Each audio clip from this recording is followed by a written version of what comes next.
لا حول ولا قوة إلا بالله العلي العظيم. أعوذ بالله السميع العليم من الشيطان اللعين الرجيم.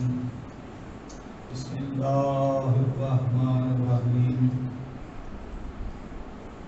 الحمد لله الذي هدانا لهذا وما كنا لنهتدي لولا أن هدانا الله. لقد جاءت رسل ربنا بالحق. الصلاة والسلام والتحية والإكرام على رسوله مكي المدني القرشي الهاشمي أبي القاسم. اللهم صل على محمد وآل محمد. ثم الصلاة على رسوله ووزيره وأمينه وخليفته والد شبیر و شبر فاتح خیبر و خندق قاتل مرحب اندر فی شانہ ضربت و علی یوم الخندق افضل من عبادت الثقلین غالب علی کل غالب مطلوب کل طالب امیر المومنین علی ابن ابی طالب. اللهم صل على محمد وآل محمد.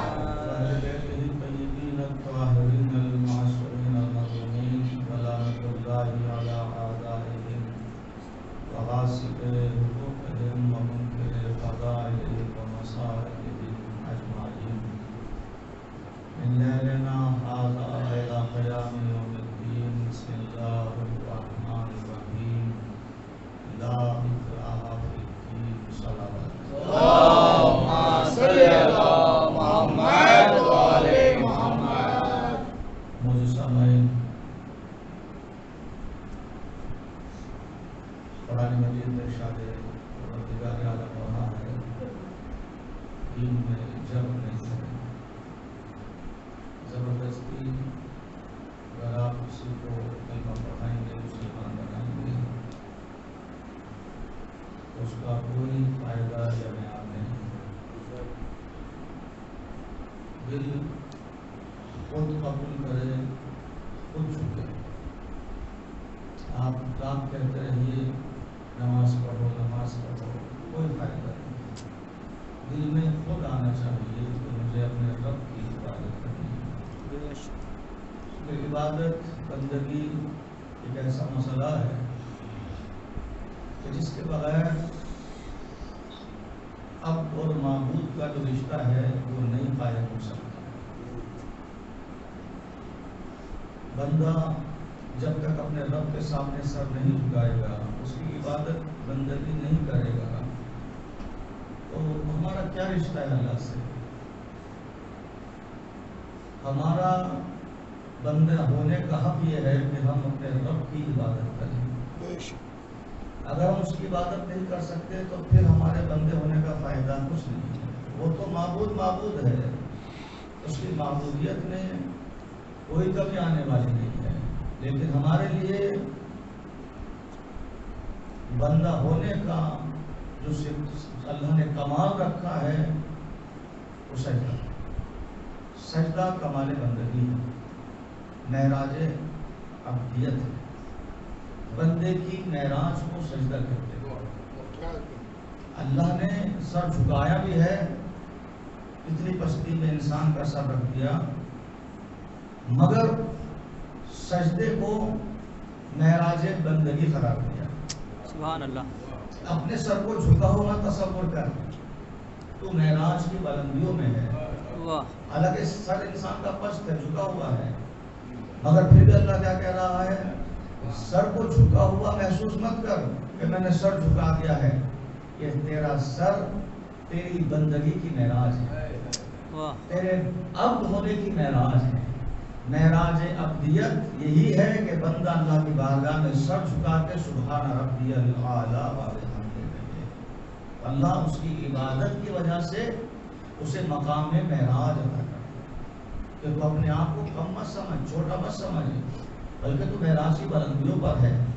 الصلاۃ معراج المومن، مومن کی صلاۃ معراج ہے، نماز معراج ہے.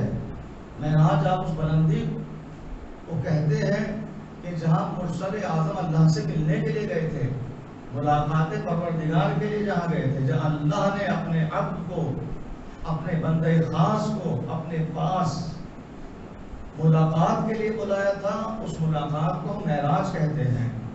اور آپ اپنے رب سے اپنے گھر میں معراج نہیں کر سکتے ہیں۔ ایک صلوات پڑھے بابا، اللہم صلی علی محمد و علی محمد۔ اللہ آپ کو ہر روز معراج پہ بلانا چاہتا ہے۔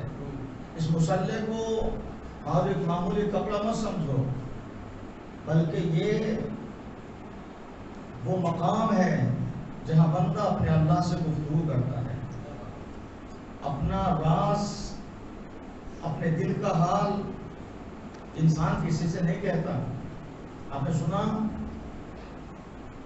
اگر کوئی انسان آپ کے سامنے فریادی بن کے آ جائے اور زیادہ آپ کے سامنے گڑ گڑانا شروع کرے تو آپ کے دل میں اس کی عزت ختم ہو جائے گی۔ سمجھ رہے آپ؟ اگر کوئی بندہ آپ کے سامنے زیادہ گڑ گڑائے، زیادہ عاجزی کرے، زیادہ آپ کے سامنے شرمندہ ہو تو آپ کے دل میں اس کی عزت بڑھے گی نہیں، بلکہ عزت ختم ہو جائے گی۔ مگر یہ مصلی عبادت وہ ہے جہاں اللہ کہتا ہے مجھ سے سوال کر، مجھ سے مانگ۔ اللہ مومن کے ہاتھوں کو اٹھتے ہوئے دیکھنا چاہتا ہے۔ اللہم صلی علی محمد و علی محمد۔ کبھی چھٹے امام جعفر صاحب اللہم صلی علی محمد و علی محمد۔ کبھی کبھی اللہ کو کوئی بندہ اتنا پسند ہوتا ہے کہ اس کی دعا قبول کرنے میں بھی دیری کرتا ہے۔ واہ، اس کے ہاتھوں کا اٹھنا، اس کی طرف، اس کا سوال کرنا اسے اتنا پسند ہوتا، دے تو دیتا مگر دینے میں تاخیر کرتا ہے کہ اس کے اٹھتے ہوئے ہاتھ مجھے بڑے پسند ہیں۔ تو اگر اللہ کی بارگاہ میں انسان اپنے ہاتھوں کو بلند کرتا ہے اور سوال کرتا ہے تو کوئی بندہ شرمندہ نہیں ہوتا، بلکہ اسے شرف معراج اور بلندی ملتا ہے کہ وہ سوال اس سے کر رہا ہے، اس کے سامنے ہاتھوں کو پھیلا رہا ہے کہ جو شرمندہ ہونے نہیں دیتا ہے، بے شک، جو مایوس ہونے نہیں دیتا ہے۔ عزتیں وہ اللہ دینے والا ہے جس کے سامنے آپ سوال کر رہے ہیں۔ اس لیے مولا امام حسین علیہ السلام نے اللہم صلی علی محمد و علی ایک محمد۔ سائل نے آ کے سوال کیا، فرزند رسول مجھے 1000 اشرفی دے دیجئے۔ مولا نے اپنے غلام سے کہا اسے 1000 اشرفی دے دو۔ اس نے لیا، تھیلی کھول کے گننا شروع کیا۔ غلام نے کہا گن تو ایسے رہا ہے جیسے حسین پر دے کر رکھا ہو اور واپس لینے آیا ہو۔ اس نے کہا ہاں دیا ہے تو ہی لیتا ہوں۔ دیکھیے، مانگنے والا ہاتھوں کو بڑھاتا ہے تو کیا چیز دیتا ہے، جو آپ اسے دے رہے ہیں وہ بہت کم ہے۔ امام حسین نے سن کے فرمایا یہ صحیح کہہ رہا ہے، اس نے اپنی عزت مجھے دے دی ہے، اس کے بدلے میں 1000 اشرفیاں لی ہیں۔ صلوات پڑھے اللہم صلی علی محمد و علی محمد۔ مانگنے کو آسان مت سمجھیے، بلند ترین صلوات پڑھے اللہم صلی علی محمد و علی محمد۔ ہر آئمہ نے ہمارے یہ ہدایت دی ہے کہ اگر کوئی سائل آپ کے پاس آ جائے چاہے کم دو مگر دو ضرور، خالی مت کرو۔ چاہے کم تمہارے پاس گنجائش نہیں ہے دینے کی، چاہے دو، زیادہ مت دو، کم دو۔ تمہارے دروازے سے کسی نے پوچھا مولا اگر غیر آ جائے جو مسلمان نہ ہو، مولا نے کہا اسے تو ضرور دو۔ صلوات پڑھے بابا۔ اللہم صلی علی محمد و علی محمد۔ اور نے فرمایا نزاکت اسلام اور دین کیا ہے، غیر آ جائے تو ضرور دو، ضرور دو اگر غیر آ جائے، کیونکہ تمہارا دینا اس کے اوپر اثر انداز ہوگا۔ بے شک، کیونکہ پروردگار عالم اپنی بارگاہ سے کسی کو خالی پلٹانا نہیں چاہتا، وہ کچھ سوچ کر تمہارے دروازے پہ مانگنے کے لیے آیا ہے کہ مجھے اس دروازے پہ ضرور ملے گا۔ اس لیے مولا علی ہدایت کرتے تھے بی بی سیدہ کو، خالی کبھی فقیر کو پھیرانا چاہیے۔ صلوات پڑھے بابا۔ اللہم صلی علی محمد و علی محمد۔ مانگنے والا دروازے پہ آ جائے تو اس کو کبھی یہ سوچ کر کہ یہ تو غیر ہے، اس سے اسلام کو تعلق ہے. لوگ پوچھتے صدقہ کیا ایک کافر کو غیر مسلم کو دیا جا سکتا ہے؟ بالکل دیا جا سکتا ہے. صدقہ اور خیرات آپ کسی کو بھی دے دیں کوئی فرق نہیں پڑتا، مگر وہ چیزیں جیسے خمس ہے، زکوٰۃ ہے، جو اسلام کے وہ دوسرے ارکان ہیں، انہیں اسی پہ صرف کرنا جہاں شریعت نے حکم دیا ہے. صلوات پڑھیں. اللہم صلی علی محمد و علی محمد. تبرک بھی یہی ہے کہ اگر تبرک کے لیے کسی کا ہاتھ اٹھ جائے تو یہ مت دیکھو کہ لینے والا کون ہے، دے دو. عیسائی ہو، مجوسی ہو، آتش پرست ہو، بت پرست ہو، کوئی بھی ہو، اس دروازے سے کسی کو خالی مت بھیجو. اس لیے کہ حسین کا یہی اعلان ہے کہ اگر نانا آپ نہ دیں گے تو میں دے دوں گا. اگر نانا آپ نہ دیں گے تو میں دے دوں گا. شاید یہی وجہ ہے بڑے بڑے رسول کے روزے مانگنے کے لیے منع کر رہے ہیں. جب نہ دیا تھا تو اب کہاں دیں گے؟ صلوات اللہم صلی علی محمد و علی محمد. نواز اپنے نانا کو سامنے رکھ کر یہ ساری کائنات کو بتانا چاہتا ہے یہ بارگاہ مصطفیٰ ہے جہاں دیا جا رہا ہے. یہ جو دینے کی جگہ ہے یہ بارگاہ مصطفیٰ ہے. یہ بارگاہ مصطفیٰ ہے. دینے والے کا نام حسین ضرور ہے مگر بارگاہ مصطفیٰ کی ہے. مگر دے چاہے علی مگر بارگاہ مصطفیٰ ہی کی رہے گی. دینے والی بیوی سیدہ ہو بارگاہ مصطفیٰ ہی کی رہے گی. دینے والا حسن رہے بارگاہ مصطفیٰ ہی کی رہے گی. اس لیے کہ یہ نور ایک ہے. ہاتھ بدلتے ہیں مگر دینے کا طریقہ نہیں بدلتا ہے. اللہم صلی علی محمد و علی محمد.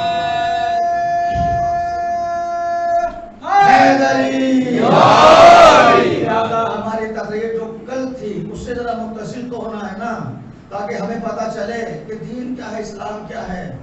تو یزید تو مٹانے کی پوری کوشش کر لیا تھا دین کو، مگر بچایا کس نے؟ آپ اسلام کو سمجھیے چونکہ جب تک پہلی نہ سنیں گے تقریر تو دوسری سمجھ میں نہیں آئے گی. لہٰذا تھوڑا سا پیچھے جا کے ہم دیکھیں. جس نے دین بھیجا اس کا نام ہے لا الہ الا اللہ. جو دین لایا مختصر اس کا نام ہے محمد رسول اللہ. جس نے دین کو پھیلایا اس کا نام ہے علی ولی اللہ. اور جس نے دین کو بچایا ہے اس کا نام ہے حسین بنائے لا الہ الا اللہ. اللہم صلی علی محمد و علی محمد. تپتے ہوئے صحرا پر جس نے اپنے خون سے لکھ دیا ہے اشہد ان لا الہ الا اللہ، اسے حسین کہتے ہیں. تپتے ہوئے صحرا پر، سبحان اللہ، ریگستان پر. شاید اللہ نے اسی لیے اولاد آدم کا خون پینے کے لیے زمین کو منع کر دیا تھا. اگر زمین خون پی لیتی ہوتی تو کربلا کا خون ختم ہو جاتا، مگر خون کربلا ختم نہیں ہوا ہے. عاشور کا بھی سرخ ہوتا ہے. اللہم صلی علی محمد و علی محمد. چونکہ بات آج بہت اہم ہے لہذا بڑی تیزی کے ساتھ گفتگو تمام کرنا ہے. دیکھیے مولا کائنات کی زندگی پیغمبر کے ساتھ دین کے لیے ایک لمحہ بھی دین سے ہٹتے نہیں ہیں. اس زمین پر دو مخلوق اہم ہیں، ایک انسان ہے اور ایک جنات ہے. ایک انسان اور ایک جنات، دو مخلوق اہم ہیں. پہلے جن انسانوں کی طرح زمین پہ رہتے تھے جیسے آپ اور ہم رہتے ہیں، ویسے گھر بناتے تھے، ویسے رہتے تھے. لڑائی جھگڑے سب ہوتے تھے جن میں آپس میں بہت خطرناک خون ریزی ہوئی جنات کی. جب اولاد آدم کا وجود زمین پہ ہوا تو جنات کو اللہ نے انسانوں کی نگاہوں سے پوشیدہ کر دیا ہے مگر نظر نہیں آتا. جیم اور نون جب آپس میں ملتے ہیں تو ایک ایسی شے وجود میں آتی ہے مگر دکھتی نہیں. جیم اور نون جب آپس میں ملتے ہیں تو ایک ایسی شے وجود میں آتی ہے مگر نظر نہیں آتی. جیسے جنت ہے مگر نظر نہیں آتی. جنین، شکم میں ماں کے بچہ اسے کہتے جنین ہے مگر نظر نہیں آتا. جن موجود ہے مگر دکھتا نہیں ہے. جنت ہے وہ باغ مگر کسی کو نظر نہیں آتی. تو جیم اور نون جب ملتے ہیں تو یہ ایسی مخلوق بن جاتی ہے کہ رہنے کے بعد بھی وہ نظر نہیں آتی.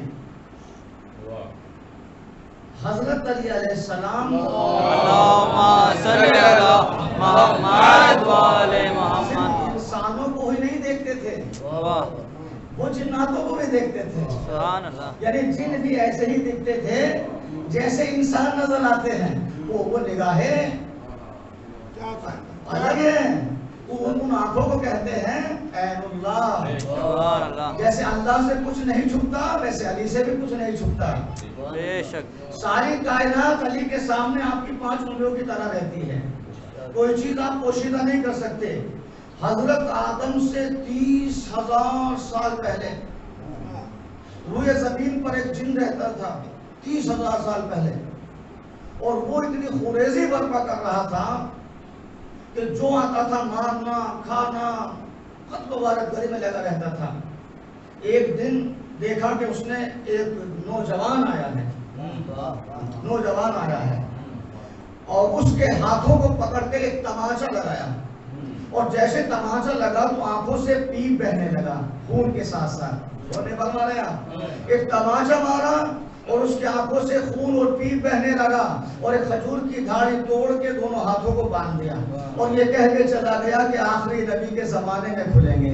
اللہم صلی علی محمد و آل محمد. حیدری زندہ باد. خدا سلامت رکھے. نظر بس میں بلند ترین سلامات. اللہم صلی علی محمد و آل محمد. کب کا واقعہ ہے؟ حضرت آدم سے 30,000 سال کا پہلے کا واقعہ. ایک جوان آیا، لگایا تماچا، آنکھوں سے پیپ اور خون بہنے لگا ایک لگتے ہی، اور دونوں ہاتھوں کو باندھ کے کھجور کی ڈالی سے ایک جو پتا ہوتا ہے اس سے باندھ دیا، اور کیا کہہ کے گیا؟ آخری نبی کے زمانے میں کھلیں گے. یہ کہہ کے چلا گیا. حضرت آدم جب آئے 30 سال کے بعد تو یہ گیا. کھول دیجئے. دیکھتے ہی حضرت آدم کے اولاد نے کہا کیا بڑی بات ہے ابو جان، چاقو لائیے کھول دیں گے. کاٹتے ہیں کاٹتے نہیں کھلتا. حضرت نوح کا زمانہ آ گیا. حضرت نوح کے سامنے گیا، بیٹے سامنے کہا کہ بابا کیا پریشانی کی بات ہے، ابھی کھل جائیں گے. جناب سلیمان کا زمانہ آیا جو کہ جناتوں پہ تصرف تھا. آواز قدرت ہے سلیمان ہاتھوں کو مت چھونا، ہاتھوں کو مت چھونا، اس لیے کہ تمہارے بس کی بات نہیں ہے. ہم تمہارا حکومت کا معیار باقی رکھنا چاہتے ہیں، ورنہ سارے دن غائب ہو جائیں گے. سلامات پڑے گا. اللہم صلی علی محمد و آل محمد. بلند ترین سلامات. اللہم صلی علی محمد و آل محمد. یہ حکومتی معیار تھا. جنات تابع تھے، اور ایک جن آ کے فریاد کر رہا ہے اور اس کے ہاتھ نہیں کھولتے تو اثر کیا ہوتا؟ سلیمان ہاتھ مت لگانا، ورنہ یہ تمہارا حکومت چل رہی ہے نا یہ ختم ہو جائے گی. یہ سارے جن چلے جائیں گے، یہ اطاعت نہیں کریں گے، جو ڈر ہے ان کے دل سے نکل جائے گا. ہاتھوں کو ہاتھ مت لگانا. جناب سلیمان نے کہا چلے جاؤ، یہاں تمہارے ہاتھوں کی فریاد رسائی نہیں ہوگی. موسیٰ کا، عیسیٰ کا، اتنے نبیوں کا زمانہ گزرا. تقریباً 6,000 سال گزر گئے. 30,000 سال حضرت آدم سے پہلے اور 6,000 حضرت آدم کے بعد. 6,000 سال سے زیادہ حضرت آدم کے بھی گزر گئے تو کتنے ہو گئے؟ تقریباً 30,500 سے زیادہ سال ہو گئے. اور آنے کے بعد جب وہ مدینے میں داخل ہوا تو ایک شور مچا، جن آ رہا ہے، جن آ رہا ہے. اس کا قد بہت لمبا تھا، 30 گز سے زیادہ لمبا تھا. وہ اتنا لمبا جن جب داخل ہوا تو سب مصطفیٰ کی طرف دوڑے. اللہ کے نبی بچا لیجئے، مسجد کی طرف ایک ایسی مخلوق آ رہی ہے، 16 برستی ہوئی آنکھیں ہیں، اور اس کی آنکھوں سے پیپ اور خون بہ رہا ہے. ہاتھوں کو دونوں اس طرح کیے ہوئے. پیغمبر نے کہا گھبرانے کی ضرورت نہیں ہے، اسے آنے دو. اب مجھے نہیں معلوم کہ مصطفیٰ کی مسجد میں چھت تھی یا کتنی اونچی تھی، مگر جب وہ آیا تو چھت نہ بڑی ہوئی. صلوات پڑھے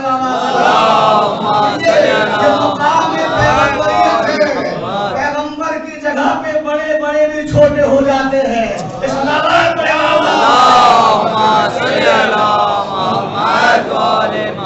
پیغمبر نے کہا نے تو. اب جب پیغمبر کی بس میں داخل ہوا اپنے ہاتھوں کو لیے ہوئے تو آنکھیں سرخ تھی، پیپ اور خون بہ رہا تھا. فریادی نے فریاد کی، ہاتھ کھول دیجئے، جو تھے نا بڑے بڑے اڑ گئے.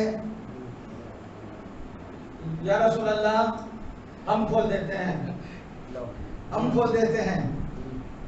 جو بھی چیز ان کے پاس تھی کاٹنے کی کوشش کی مگر نہیں، نبی نہ کھول سکے، یہ کیا کھولیں گے؟ مگر پیغمبر مسکرا تو ضرور رہے ہوں گے. بے شک کیسی حرکتیں ہو رہی ہیں. واہ واہ واہ. یہ بتا رہا ہے کہ میں فلاں نبی کے پاس گیا، فلاں نبی کے پاس گیا، وہ تو کھولے نہیں. اور یہ اپنے کو بہت بڑے طاقتور سمجھ رہے ہیں، جن سے ایک پتا نہ کٹا. ایک صلوات پڑھے بابا. اللہم صلی علی محمد و آل محمد. وہ دین چلانے کی کوششیں کرنے پہ اپنے آپ کو تیار کریں. کام خیالی ہے کہ نہیں ہے؟ پیغمبر نے کہا چلو تم بھی زور آزمائی کر لو. اب انہوں نے بہت کوششیں کی مگر ہونا تو کچھ بھی نہ تھا. کہا یا رسول اللہ یہ کٹتا نہیں ہے.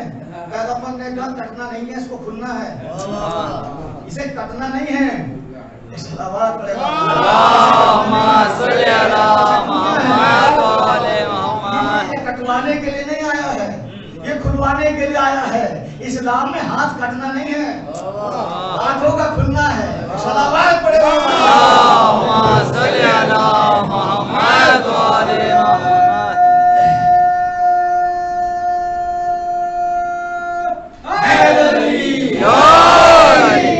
اگر ہاتھ کٹ جائیں تو فائدہ کیا ہے؟ کٹنا نہیں ہے، کھلنا ہے. یہ ہاتھ گفتگو ہوتی رہی. ایک مرتبہ دیکھا جمال خداوندی، رخ پروردگار، عین اللہ ید اللہ داخل مسجد ہو گیا. جیسے مولا علی کے چہرے پہ نظر پڑی، سامنے تھا، پیغمبر کے منبر کے پیچھے آ گیا. پیغمبر نے پوچھا کیا ہوا؟ کہ یہی تو ہے، اس نے ہاتھوں کو باندھا تھا. اب مجھے نہیں معلوم کہ علی کب سے ہے. صلی علی محمد.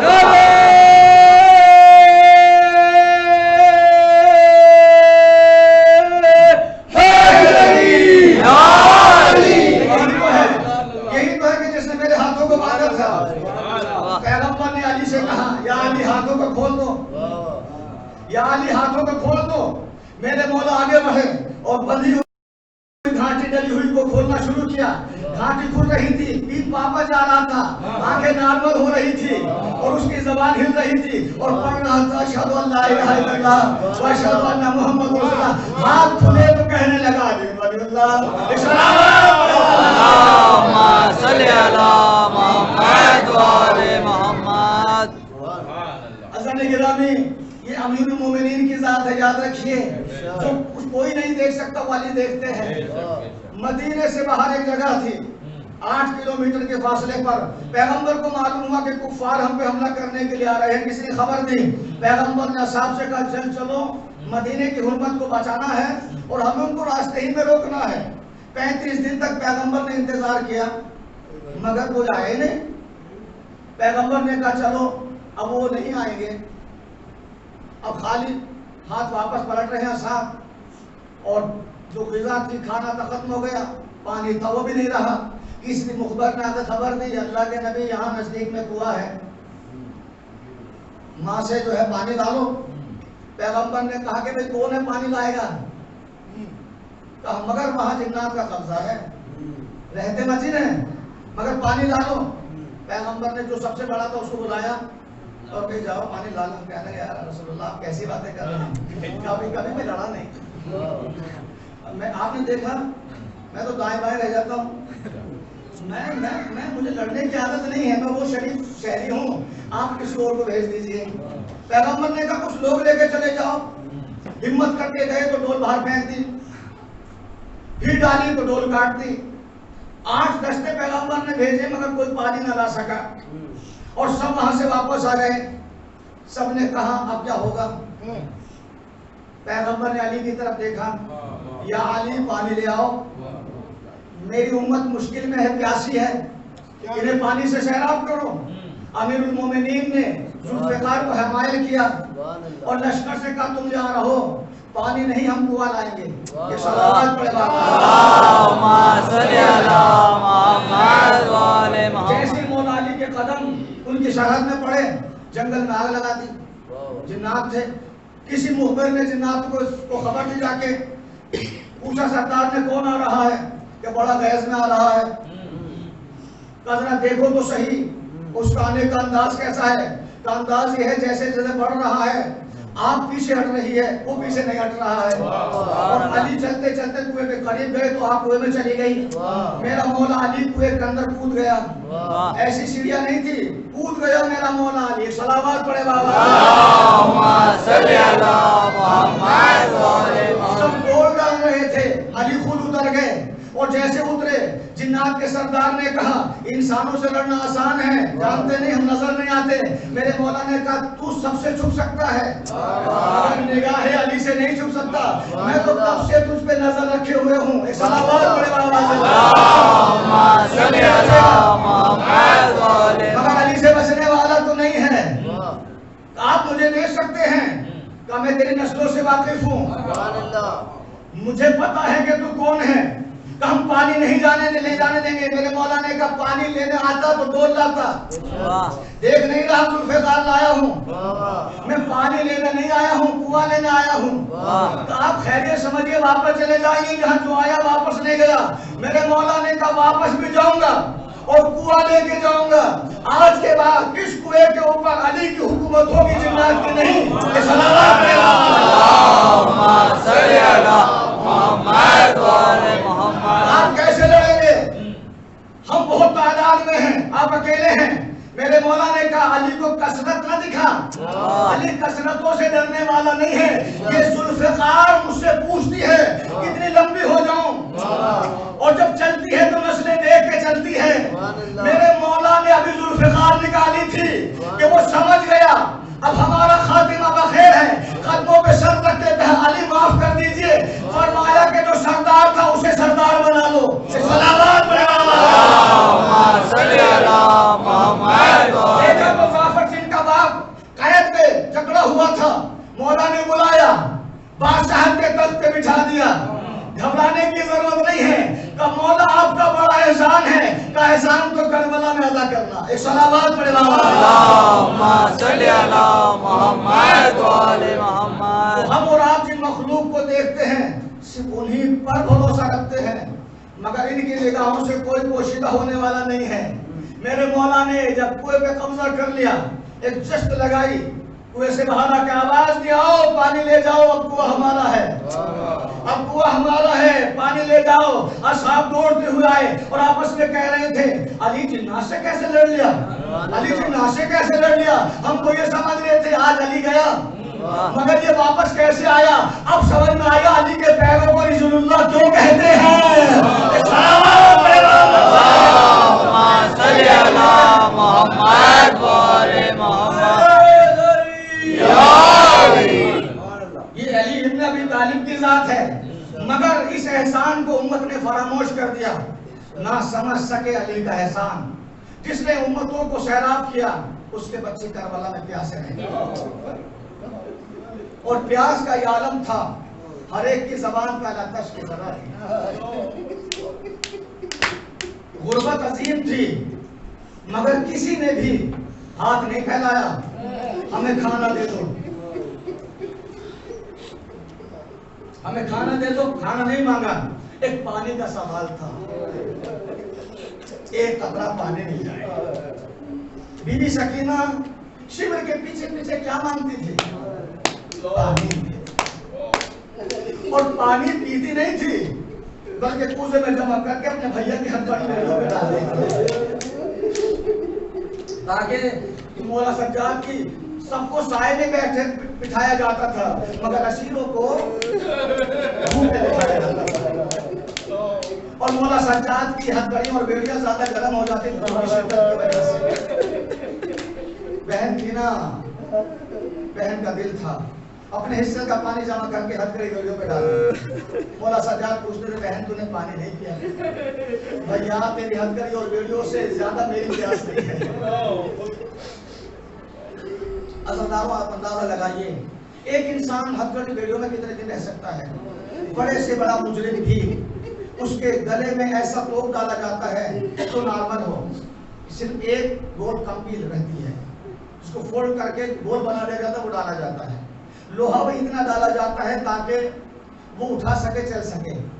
پیروں میں بیڑیاں بیڑیاں پہنائی جاتی ہاتھوں پیروں میں، مگر جانتے ہیں کہ قیدی اسے برداشت کر سکے۔ مگر آپ کے مولا سجاد کو جو ہتھکڑی اور بیڑیاں پہنائی گئی تھی تو وہ بھی خاردار تھا، جس میں بیڑیاں لگی ہوئی تھی، یہ وہ مولا سجاد کے بدن کا حصہ بن چکا تھا۔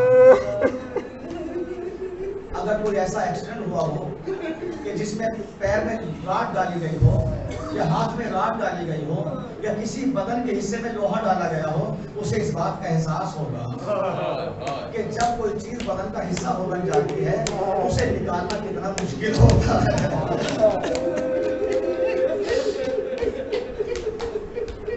مولا سجاد کو یہ زیور اسیری کے ہیں، زیور جو اسیری کے سجاد نے اتارے ہیں، یہ اسیری کے زیور تھے۔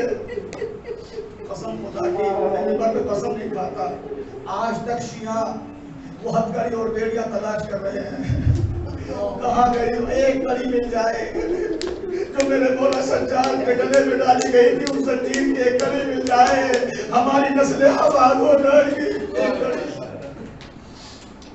جتنے بھی مولا کے چاہنے والے پہلے زمانے میں بھی گئے ہیں شام، وہاں ایک ہی سوال کرتے تھے، وہ ہتھکڑی اور بیڑیوں کا کوئی تبرک مل جائے تو شام والے کہتے تھے لے کے کیا کرو گے؟ کہ تمہیں صرف ہتھکڑی اور بیڑیاں نظر آتی ہیں، یہ ہمارے مولا کا زیور تھا جسے 2 سال سید سجاد نے پہنے رکھا تھا۔ یہی میرے مولا کی تسبیح تھی، یہی تحلیل تھی۔ ان ہتھکڑی اور بیڑیوں کی زنجیروں کی آواز میں ایک ہی آواز آتی تھی، حسین حسین۔ حضرت اللہ مولا کو غم نہ دے سوائے غم حسین کے۔ کتنا سخت منظر ہوگا وہ میرے مولا کے لیے جب مولا سجاد کو یزید نے رہا کرنے کے لیے بلا بھیجا۔ یہ ایام رہائی ہیں، اس لیے ضروری ہے کہ رہائی کے مسائل پڑھے جائیں۔ اب جب بہن رہا ہو جائے گی تو اسے جانے کے لیے چند دن تو کربلا میں لگیں گے نا۔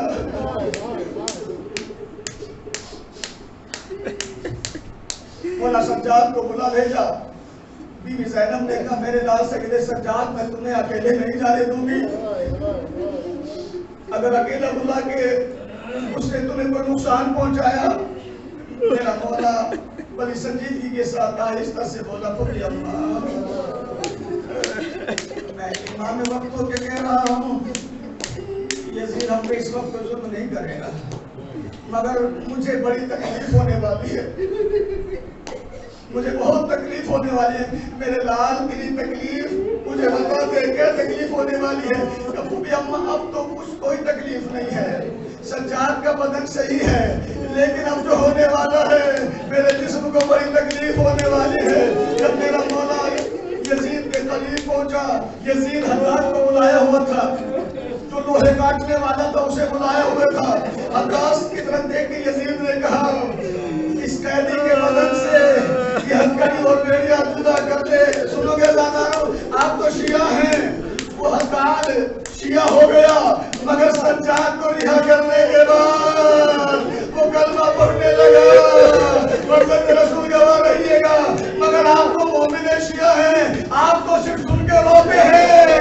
ارے اس کے دل سے پوچھے جس نے یہ منظر دیکھا ہوگا، ارے جب حداد نے مولا کے گلے کا توق دیکھا، ایک چیز ماری اور یزید سے کہا یزید یہ توق نکالا نہیں جا سکتا، ارے اس کی میخ ہے، اس قیدی کے بدن کا حصہ بن چکی ہے۔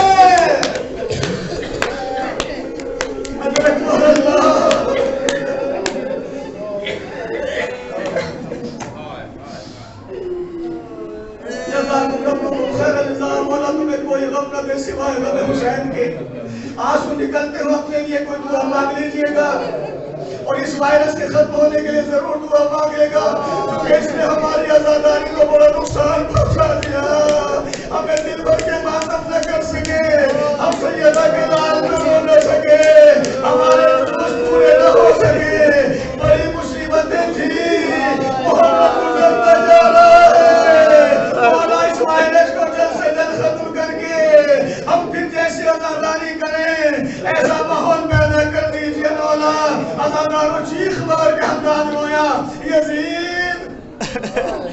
بدن کا حصہ بن چکا ہے تو جو میخیں ہیں وہ گلے میں پیوست ہو چکی ہیں۔ مگر اس نے قریب آ کر میرے مولا سجاد سے پوچھا، اے اسیر بلا، مجھے اس توق کا افسوس نہیں ہے، مجھے تیرے زندہ رہنے کا افسوس ہے۔ اللہ اکبر، مجھے تو زندہ کیسے ہے؟ جس کے بدن میں اتنی بڑی بڑی میخیں لگی ہوئی ہوں وہ تو زندہ رہ نہیں سکتا تھا، اس کا سارا گلا ختم ہونا چاہیے تھا۔ میرے مولا نے فرمایا تھا زندہ رہیں گے، ابھی 40 برس زندہ رہنا ہے۔ ہمارے بابا کو مار ڈالا، ہمارا چھوٹا بھائی مارا گیا۔ جب میرا مولا سے بیان کر رہا تھا وہ رونے لگا اور روتے روتے عزیزوں اس نے مولا کے گلے سے توپ کو حرکت کرنا شروع کر دی۔ اتنا غم میں ڈوب گیا تھا کہ جب توپ کی میخیں باہر آ گئی تو وہ تو چیخ مارا، میرے مولا سجاد کی ایک آہ نکل کے رہ گئی۔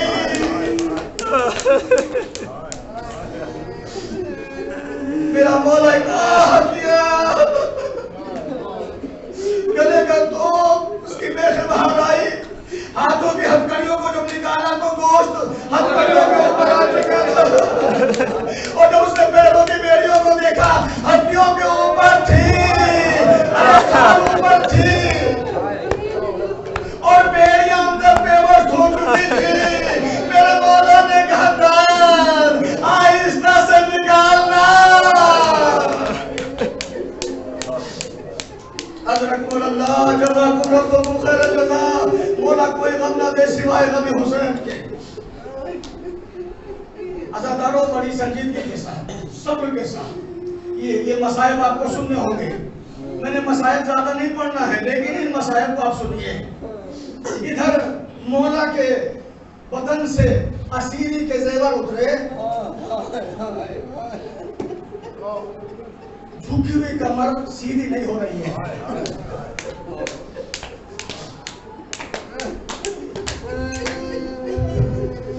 کمر جھکی، کتنے سال گزر گئے؟ 2 سال گزر گئے، کمر میں لنگر باندھا گیا تھا اور توپ اور بیڑیوں کو اس طرح باندھ دیا گیا تھا کہ آپ کا چوتھا امام کمر سیدھی نہیں کر سکتا۔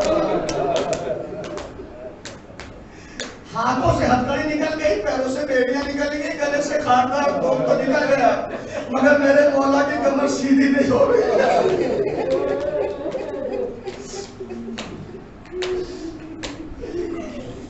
رہا ہونے کے بعد میرا مولا سجاد قید خانے کی طرف چلا، دیکھا کہ پھوپھی اماں دروازے پہ کھڑی ہے۔ عزاداروں میں آپ کے سامنے وہ انداز تو چلنے کا بتا نہیں سکتا مگر صرف آپ کو احساس دلا سکتا ہوں، مولا سجاد ایسے ہی آ رہے تھے جیسے ہتھکڑی اور بیڑیوں کے ساتھ گئے تھے، دونوں ہاتھ گھٹنوں پہ رکھے ہوئے، دونوں ہاتھ گھٹنوں پہ رکھے ہوئے، آہستہ آہستہ پیروں کو اٹھاتے ہوئے جب میرے زندان پہ پہنچے، پھوپھی نے بڑے بھتیجے کو گلے سے لگایا، آواز دی پھوپھی اماں، پھوپھی اماں ذرا آہستہ۔ اب جو پھوپھی نے گلا دیکھا تو بدگمانہ ہو چکے تھے۔ میرے لال تیرے زیور کہاں گئے؟ پھوپھی اماں ہمیں یزید نے رہا کر دیا اور کہا ہے چاہے یہاں رہو چاہے مدینے واپس چلے جاؤ۔ میرے لال تم نے کیا جواب دیا؟ میں نے کہا کہ پھوپھی اماں سے پوچھ کر جواب دوں گا۔ میرے لال یزید سے کہلا بھیجو کہ ایک مکان ہمارے لیے خالی کرائے، ایک مکان ہمارے لیے خالی کرائے۔ ہم حسین کو دل بھر کے روئے نہیں ہیں، میں اپنے بھیا پہ رونا چاہتی ہوں۔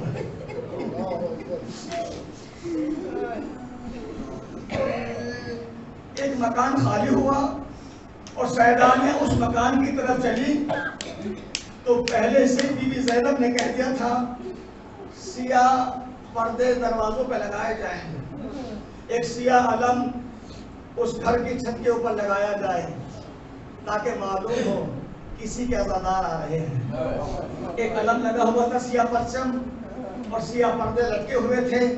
بی بی زینب جب اس مقام پر پہنچی تو یزید نے لوٹ کا سامان بھیجنا شروع کر دیا۔ سب سے پہلے عباس کا علم آیا،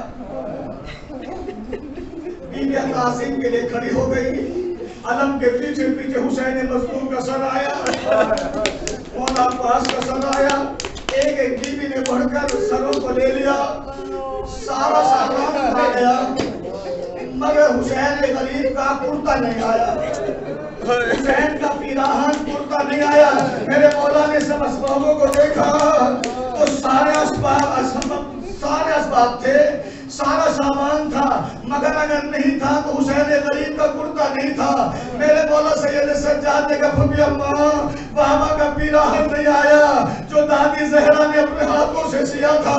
میرا مولا دربار میں پھر پہنچا اور جانے کے بعد کہ یزید میرے بابا کا کرتا کیوں نہیں دیتا ہے؟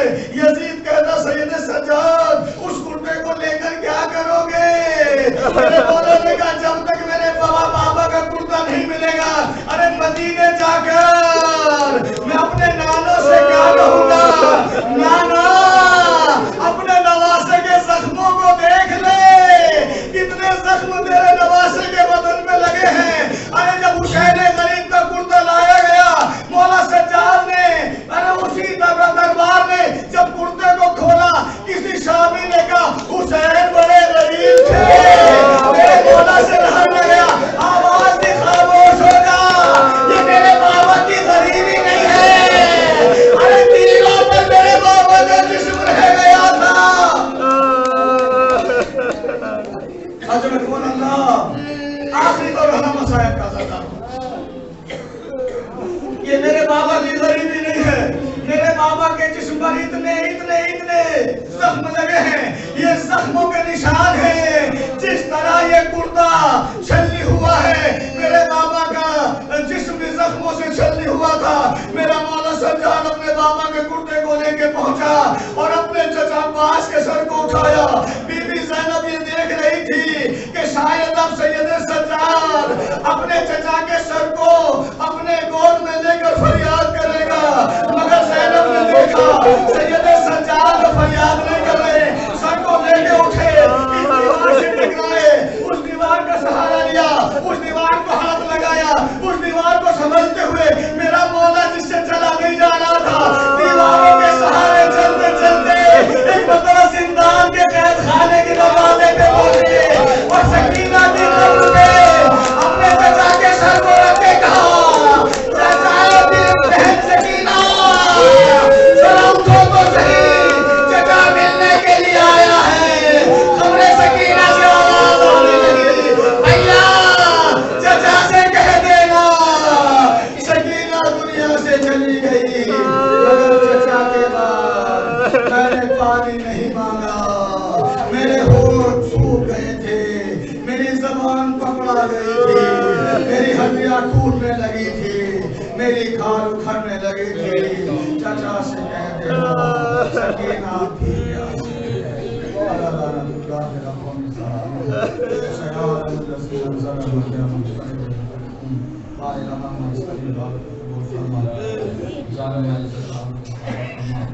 ہمارے آنسوں میں ہمارے سید اور ہمارے سب خاتمہ فرما، رضاداری کو قبول فرما، ہم کو ضرور میں تاجر فرما، ہم سب کو ناصر و کرم شما